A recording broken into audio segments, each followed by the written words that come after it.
Hello students. तो जैसा कि लास्ट टाइम हम लोग जो है टाइप्स ऑफ फ्लो के बारे में देख रहे थे, टाइप्स ऑफ फ्लोस के बारे में देख रहे थे, तो आज हम लोग उसी के बारे में हम लोग जो है आगे पढ़ेंगे, ठीक है ना। सो टाइप्स ऑफ फ्लो के बारे में सबसे पहले मैंने आपको क्या बताया था, टाइप्स ऑफ फ्लो के बारे में अगर आपको याद हो तो बेटा सबसे पहले हम लोगों ने बात किया था स्टेडी फ्लो के बारे में, है ना। तो सबसे पहले हम लोग स्टेडी फ्लो के बारे में आगे पढ़ेंगे, है ना। अब ये स्टेडी फ्लो जो है वो जैसा कि मैंने आपको लास्ट टाइम भी आपको बताया था कि स्टेडी फ्लो जो है it occurs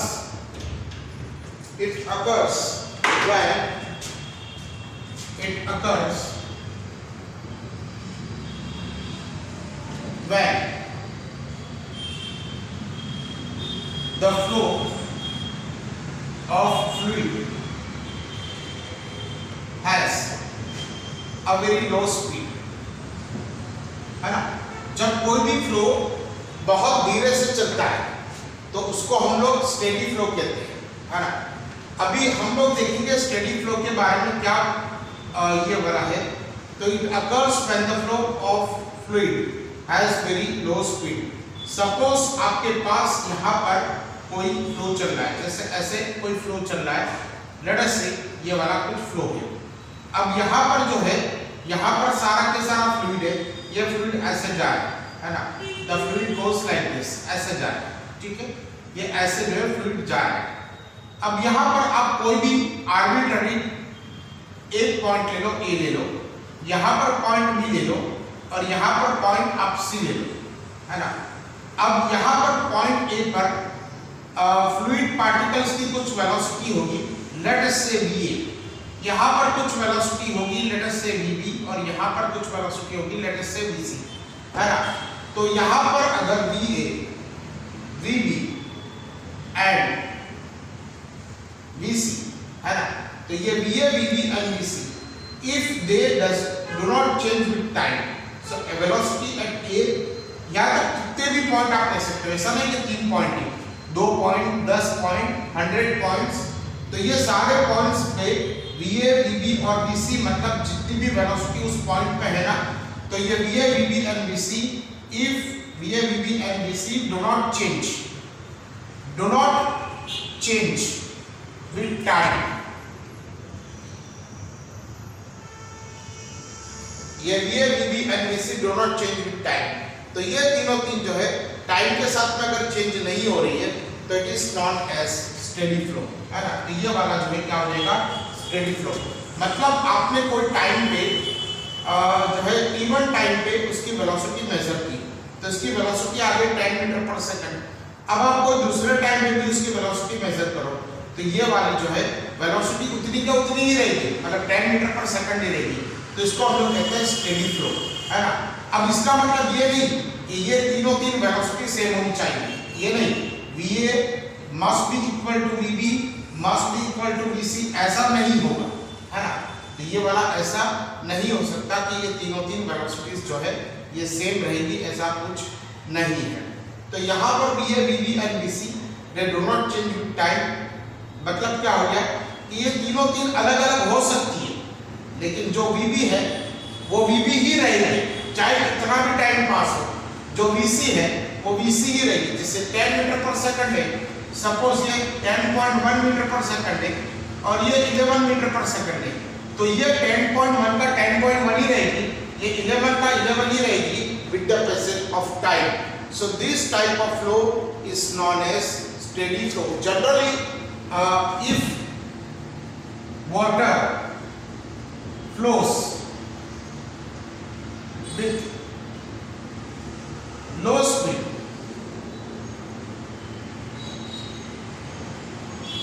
in the river, है ना, तो ये वाला हम लोगों को स्टेडी फ्लो दिखाई दे रहा है। So it occurs when the flow of fluid has a very low speed, है ना, बहुत कम स्पीड है, तो उसको हम लोग कहेंगे स्टेडी फ्लो। तो यहाँ पर हमारे पास क्या हो जाएगा, टाइप्स ऑफ फ्लो में पहला वाला हो जाएगा steady flow. It occurs when the flow of the fluid speed, मतलब क्या, अगर यहाँ पर देखेंगे तो VA, VB और VC ये तीनों तीन पे जो वेलोसिटी है वो सेम रहेगी। क्या मतलब हुआ, यहाँ पर जो पार्टिकल है ना वो पार्टिकल जो है इस पॉइंट पे आएगा ना तो ये वाली वेलोसिटी उसको मिलनी जाएगी, मतलब ये वाली वेलोसिटी से ही आएगा। अब ये पार्टिकल यहाँ से जो यहाँ पर आया ना तो ये वेलोसिटी एक्वायर करेगा, फिर यहाँ से यहाँ पर आया तो ये वाली वेलोसिटी एक्वायर करेगा। तो क्या मतलब हुआ स्टेडी फ्लो के अंदर, that means the velocity does not change at a given point with passage of time. So the velocity does not change with given passage of time. उसको हम लोग कहेंगे स्टेडी फ्लो। अब अनस्टेडी फ्लो के बारे में भी हम लोग बात करेंगे।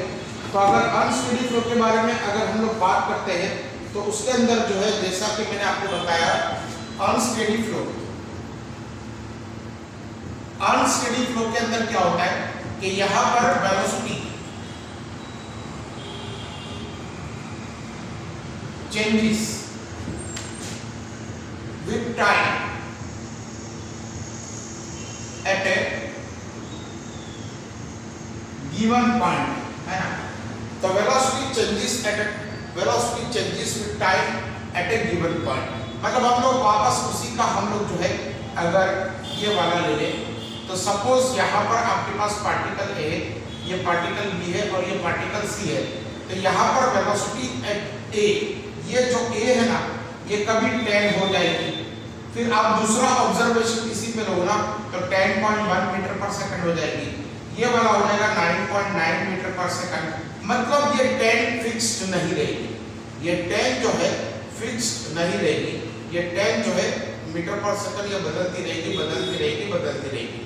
और इसी तरह से भी जो है यहाँ पर B पर भी वेलोसिटी फिक्स नहीं रहेगी। वेलोसिटी ऑफ B कभी हो जाएगी 11, कभी हो जाएगी 11.5, कभी हो जाएगी जो है 10.5, कभी हो जाएगी आपके पास 11.8। इस तरह से इसका वैल्यूज चेंज होते रहेंगे।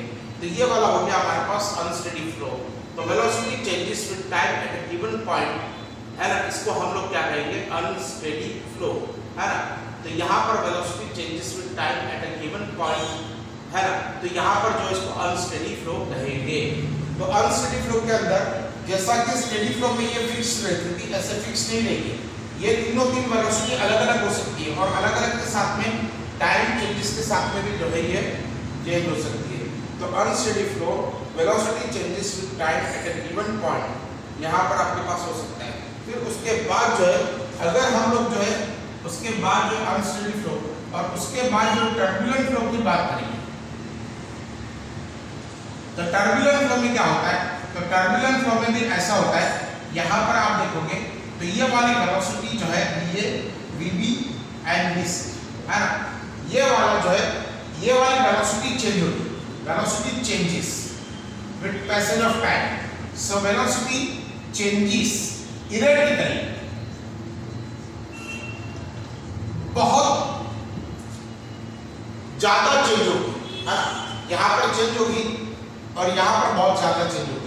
So turbulent flow के अंदर velocity changes erratically at given point, at a given point, ये वाला हो जाएगा आपके पास velocity changes erratically at a given point। अब अगर हम लोग यहाँ पर बात करेंगे, देखिए यहाँ पर तो इसका एग्जाम्पल क्या होगा, तो इसका एग्जाम्पल आपके पास हो जाएगा टाइम एंड एज, ये वाला इसका एग्जाम्पल हो जाएगा अनस्टेडी फ्लो का।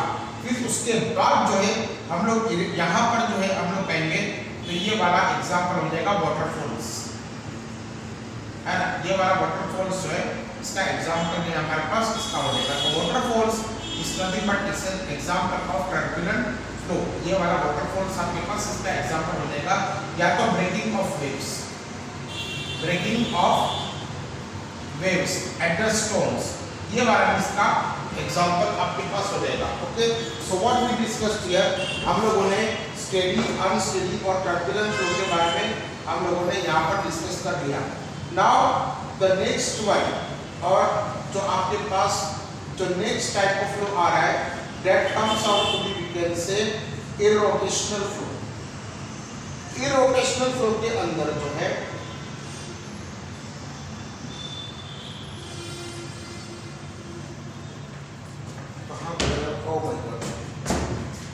चलिए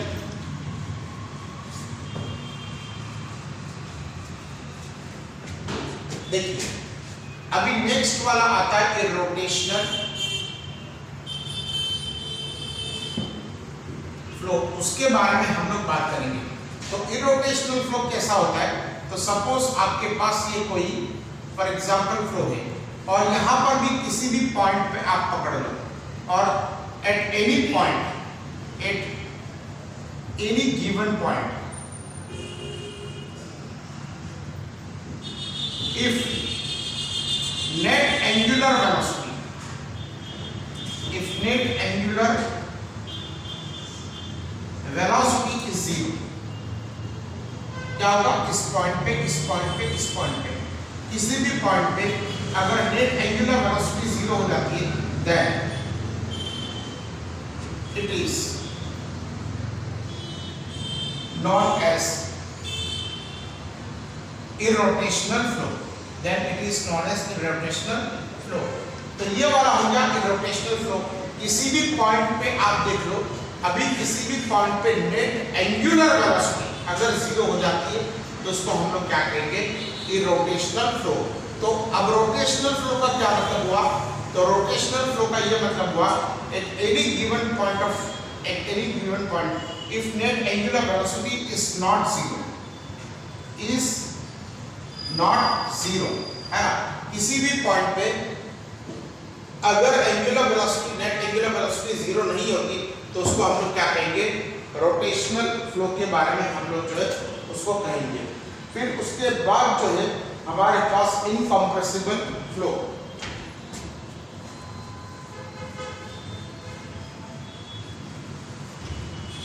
देखिए,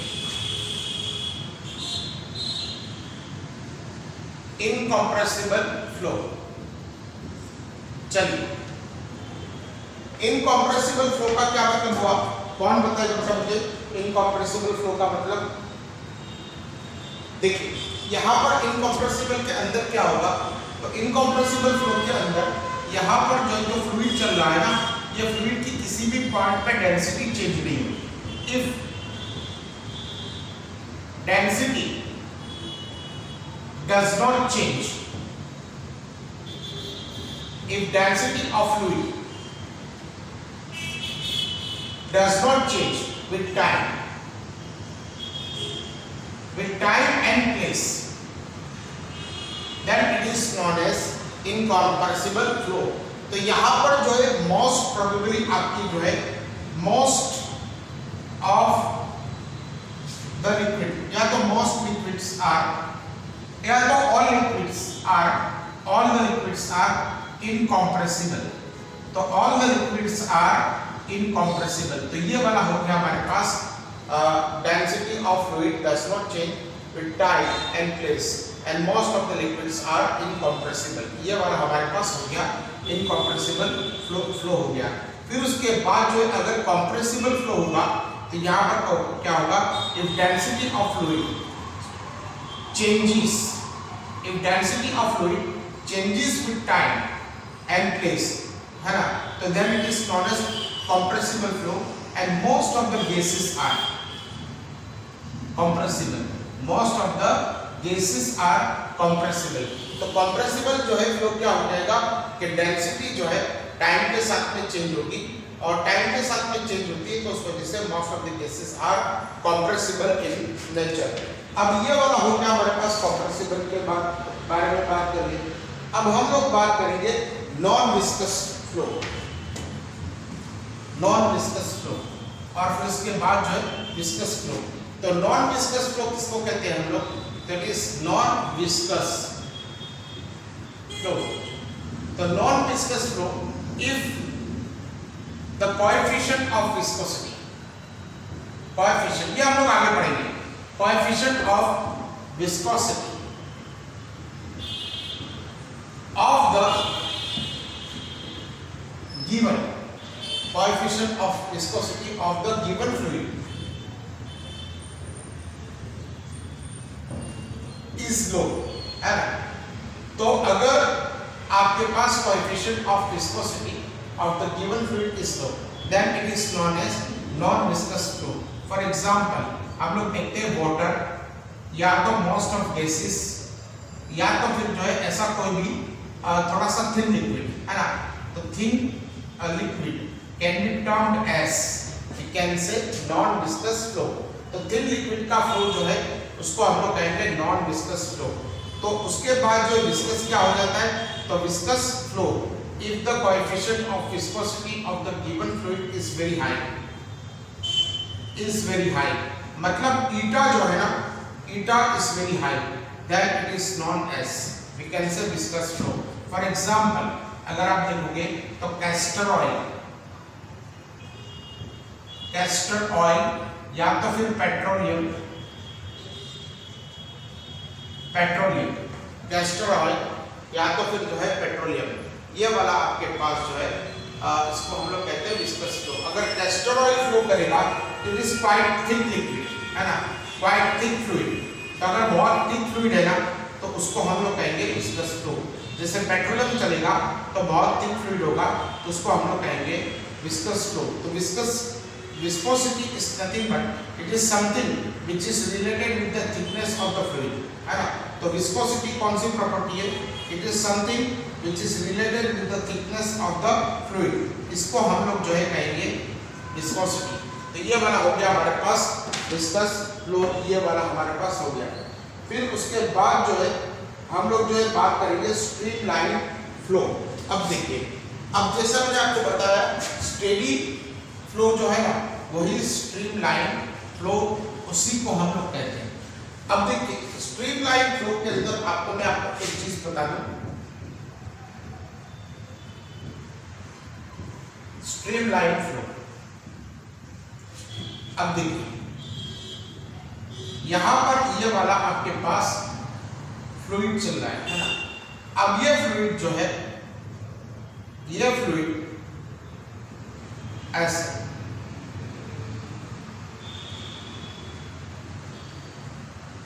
अगर बहुत अच्छी तरीके से चल रहा है ना, मतलब it is flowing with very low speed,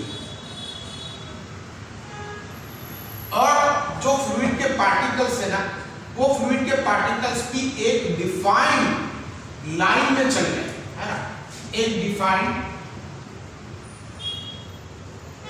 stream line में चल रहे हैं, तो उसको हम लोग कहेंगे स्ट्रीम लाइन फ्लो।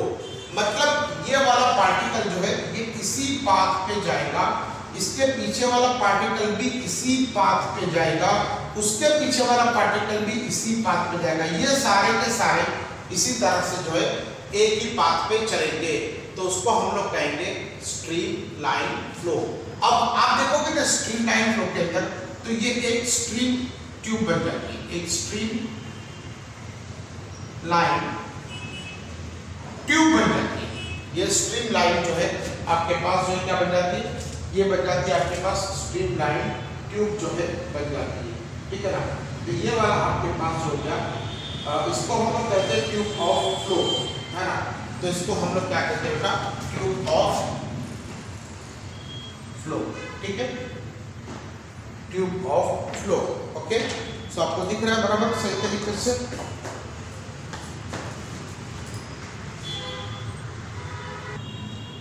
यस, आपको सही तरीके से दिख रहा है, ठीक है ना।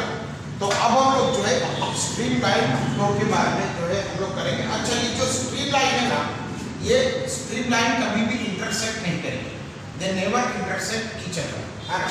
तो they never intersect each other, तो streamlines they do not और नेवर इंटरसेक्ट ईच अदर। अच्छा, एक और चीज है जिसको हम लोग कहेंगे equation of continuity, equation of continuity.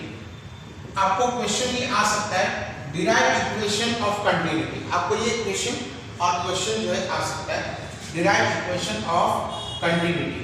अब इसके अंदर जो है हम लोग एक काम करेंगे, जैसे हमारे पास एक ये ट्यूब है ना, ये वाली हमारे पास ट्यूब है, इसका क्रॉस सेक्शनल एरिया है A1, ये वाला 1 है, इसका क्रॉस सेक्शनल एरिया है आपके पास A2, यहाँ पर जो वेलोसिटी चल रही है वो V1, और यहाँ से जो वेलोसिटी से बाहर आ रहा है ये है हमारे पास फ्लूइड जो बाहर है, इट इज V2 है ना।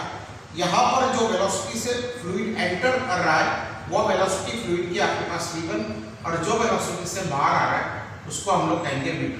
एंड इक्वेशन ऑफ कंटिन्यूटी क्या है? Equation of continuity is like this, v1a1 is equal to v2a2, है ना। मतलब क्या, अगर आप वेलोसिटी को, अगर आप क्रॉस सेक्शनल एरिया को कम करोगे ना तो वेलोसिटी बढ़ेगी, और क्रॉस सेक्शनल एरिया को बढ़ाओगे ना तो वेलोसिटी कम करेगी। अब ये हम लोगों ने बहुत ज्यादा टाइम जो है इक्वेशन ऑफ कंटिन्यूटी जो है देखा भी है। इक्वेशन ऑफ कंटिन्यूटी जो है हम लोगों ने उसको देखा है। तो ये वाला जो है हमारे पास, सपोज ये वाला हमारे पास कोई वाटर पाइप है ना, वाटर पाइप से वाटर चल रहा है, ऐसे चल रहा है ना। तो यहाँ पर ये वाटर जो है ऐसे यहाँ पर फ्लो कर रहा है, ठीक है ना।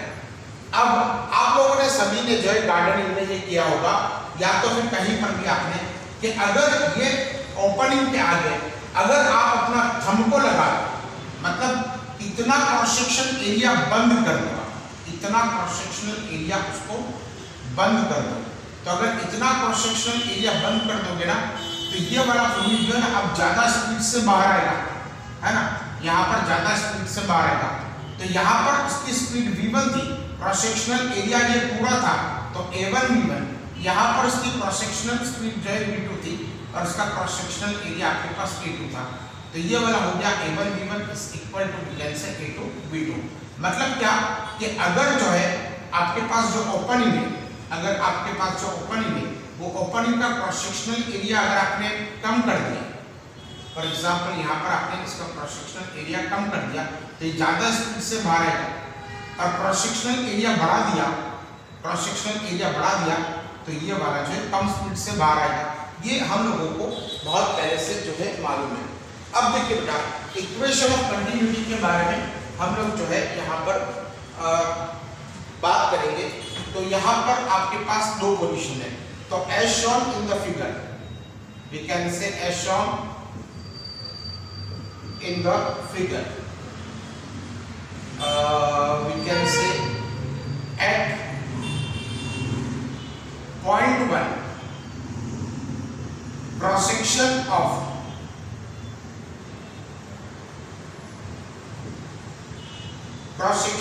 the tube is having area A1 and speed of the fluid,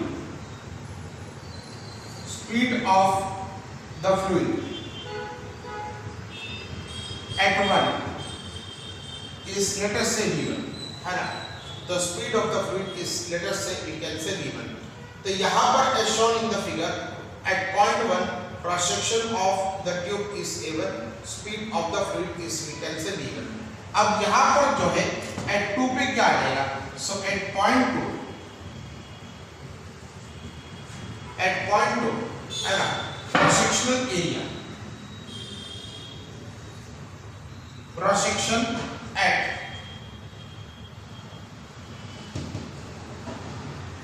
cross section at 2 is A2 and speed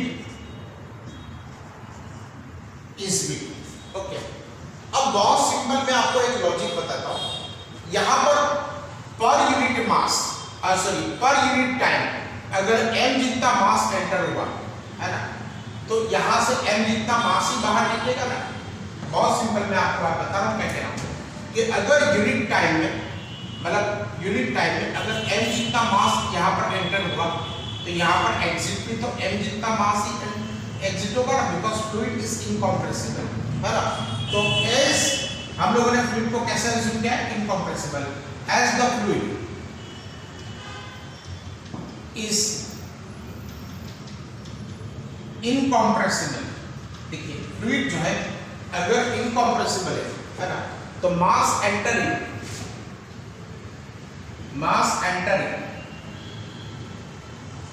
यहां पर जो mass entering in unit time is equal to mass exiting in unit time at 2 यहां पर और यहां पर eight 1, ठीक है। तो mass entering in unit time at 1 is equal to mass exiting in unit time we can say 2। तो यहाँ पर जो है अगर हम लोग इसको ऐसे लिख दें m1, सपोज मास m1 एंटर हो रहा है पर unit time it is t1 और यहाँ पर m2 डिवाइडेड बाय t2, तो चलेगा या नहीं चलेगा? बहुत सिंपल है। अब t1 और t2 हम लोगों ने यूनिट ले लिया तो mass entering per unit time m1 और t1 और t2 ये यूनिट टाइम है, तो ये कितना हो जाएगा आपके पास mass is equal to rho density और यहाँ पर आपके पास उसका वॉल्यूम है ना, volume at 1 upon t1 is equal to rho into we can say v2 at we can say t2 है ना, divided by t2। Okay, so rho v1 और यहाँ पर जो है आपके पास कितना हो जाएगा, तो ये वाला हो जाएगा आपके पास रो मास कितना हो जाएगा density into volume, because density is equal to mass upon volume 1, तो ये वाला कितना आपके पास हो जाएगा। सो यहाँ पर हम लोग क्या करेंगे, रो एंड रो कितना लिख लो, वीडियो को पॉज कर लो, कितना लिख लो, rho and rho will get cancel, तो हमारे पास क्या हो जाएगा volume at 1 upon t1 is equal to volume at 2 upon we can say t2। अब देखिए यहाँ पर इतना वॉल्यूम जो है ये एंटर हुआ, यहाँ पर इतना वॉल्यूम एंटर हुआ, लेट अस से ये वाला वॉल्यूम आपके पास v1 हुआ और उतना ही वॉल्यूम जो है बाहर निकला, ये v2 जो है बाहर निकला, तो ये वाला कितना हो गया volume at 1 is equal to a1 L1। Let us say ये वाली लेंथ आपके पास L1 होगी है ना, ये वाली L1 होगी अपॉन वी कैन से t1 और यहाँ से यहाँ तक की लेंथ जो है सपोज इट इज L2 है ना, तो यहाँ पर क्रॉस सेक्शनल एरिया वॉल्यूम कैसे मिलेगा ना, वॉल्यूम जो है cross sectional area into length, तो यहाँ पर आपको क्या मिलेगा a2 L2 divided by we can say t2। तो ये वाला कितना हो गया a1, यहाँ से ये दोनों का मल्टीप्लिकेशन हो गया, सॉरी ये दोनों का length divided by time is equal to v1, यहाँ पर a2 और यहाँ पर आपके पास क्या आ जाएगा v2, सो यहाँ पर a2 v2 आपके पास कितना आ जाएगा, so a1 v1 is equal to we can say a2 v2, so a1 v1 must be equal to a2 v2, मतलब क्या हो गया cross sectional into velocity is we can say constant है ना, ये वाला आपके पास हो जाएगा कांस्टेंट, तो AB is equal to we can say constant, ये वाला हमारे पास इक्वेशन ऑफ कंटिन्यूटी आपको मिलेगा। तो equation of continuity is equal to AB is equal to we can say constant, तो ये वाला हो गया equation of continuity. Okay, so write it down, कितना लिखो। फिर एक और चीज की बात जो है मुझे आपको करनी है ना, उसको हम लोग कहेंगे हाइड्रोस्टैटिक पैराडॉक्स। एक और चीज की बात करेंगे, फिर उसके बाद बर्नौली का इक्वेशन हम लोग जो है डिराइव करेंगे, बर्नौली का इक्वेशन जो है हम लोग उसके बाद डिराइव करेंगे, but let me first of all teach you hydrostatic paradox. Paradox का क्या मतलब होता है बेटा, तो पैराडॉक्स का जो मतलब होता है वो सिंपल मतलब जो है पैराडॉक्स का ये होता है कि इट इज समथिंग, जो पैराडॉक्स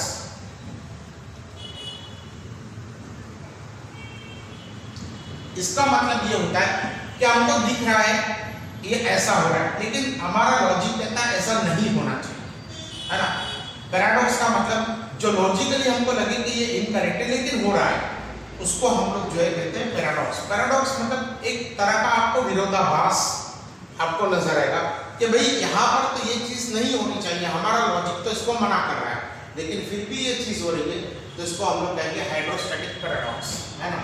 अब ये हाइड्रोस्टैटिक पैराडॉक्स के अंदर क्या होगा कि सपोज आपके पास कोई एक वेसल है, वेसल जो है ये इस तरह के शेप का है, यहाँ पर बॉटम से ये तीन वेसल जो है कनेक्टेड है, ये वाला जो है वेसल तीन कनेक्टेड है ना, ये वाला वेसल जो है तीन कनेक्टेड है। अब आप यहाँ पर लिक्विड भरोगे ना, तो ये लिक्विड जो है ये एक सर्दी हाइट पे तीन वेसल में आ गया, एक ही हाइट पे तीन वेसल में आ जाएगा। अब ये एक ही हाइट पे तीन वेसल में आ जाएगा, एक ही हाइट पे आता है। हमको ऐसा है कि यहाँ पर जो ज्यादा होना चाहिए, यहाँ पर कम और यहाँ पर सबसे कम होना चाहिए, क्योंकि क्रॉस सेक्शनल एरिया सबसे कम है। इसका क्रॉस सेक्शनल एरिया जो है इतना है, इसका क्रॉस सेक्शनल एरिया जो है डिफरेंट है, और इसका भी क्रॉस सेक्शनल एरिया आपके पास डिफरेंट है। तो हमको देखना होगा कि यहाँ पर जो क्रॉस सेक्शनल एरिया है ये कंपैरेटिवली लो है, यहाँ पर कंपैरेटिवली ज्यादा है। और लेट अस से ये वाला क्रॉस सेक्शनल एरिया है, इसको हम लोग A1 कहेंगे, इसको हम लोग A2 कहेंगे और इसको हम लोग A3 कहेंगे। तो ये वाला कितना हो गया, A1 जो है is less than A2 is less than A3। तो हमको क्या दिखाई देगा कि हमको ये दिखाई देगा कि यहाँ पर जो आपके पास ये वाला जो यहाँ पर जो हाइट है ना वो ज़्यादा होनी चाहिए, क्योंकि इसमें ज़्यादा पानी, इसमें कम और इसमें, लेकिन ऐसा नहीं होता। ये तीनों तीन के अंदर एक ही हाइट पे आ जाता है। और दूसरी बात, अगर इस पॉइंट पे प्रेशर P1 है, इस पॉइंट पे प्रेशर P2 है और इस पॉइंट पे प्रेशर P3 है, तो ये तीनों तीन प्रेशर जो है सेम रहेंगे। That means P1 is equal to P2 is equal to P3। ये एक पैराडॉक्स है, ये एक हाइड्रोस्टैटिक पैराडॉक्स है। ये क्यों होता है इसके बारे में हमको नहीं पता, लेकिन होता है। इतनी चीज हमको जो है यहाँ पर पता है, मतलब P1 is equal to P2 is equal to P3 हो रहा है। अब जो है हम लोग एक और चीज की बात करते हैं, बर्नौली का जो इक्वेशन था, बर्नौली का पास्कल का जो हमारे पास लॉ था। देखिए यहाँ पर हाइड्रोस्टैटिक पैराडॉक्स की वजह से अगर जो है हम लोग यहाँ पर एक हाइड्रोलिक लिफ्ट लगाएंगे, फॉर एग्जाम्पल यहाँ पर जो है हम लोग क्या करेंगे, यहाँ पर प्रेशर P1 देंगे, है ना।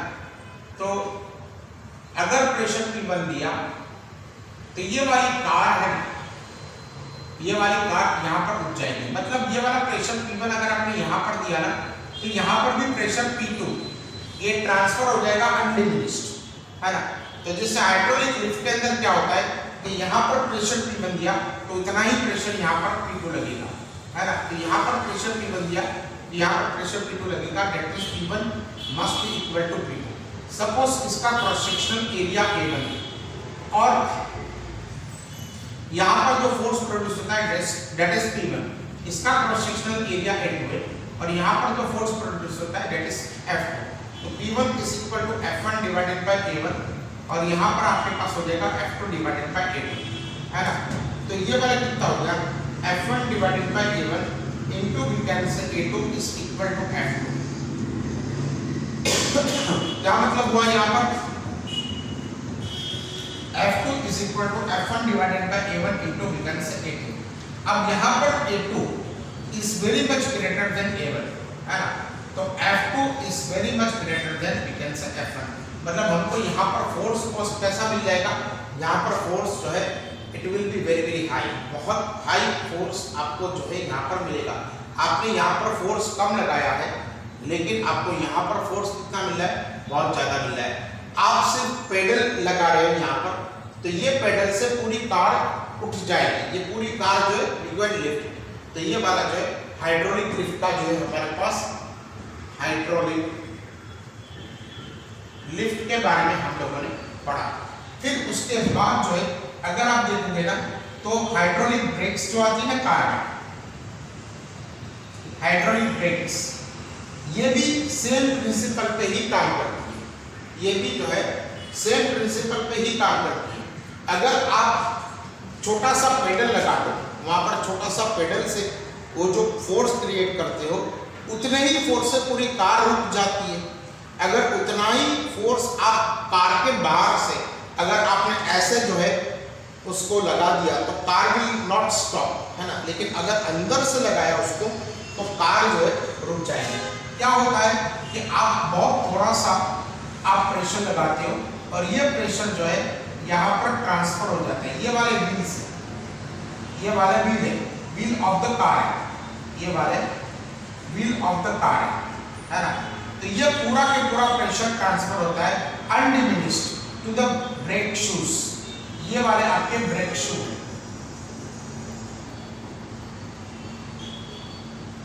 अब ये इससे चिपक जाएंगे, तो ये वाले क्या हो जाएगा, जब आप ब्रेक लगाओगे तो इससे चिपक जाएंगे।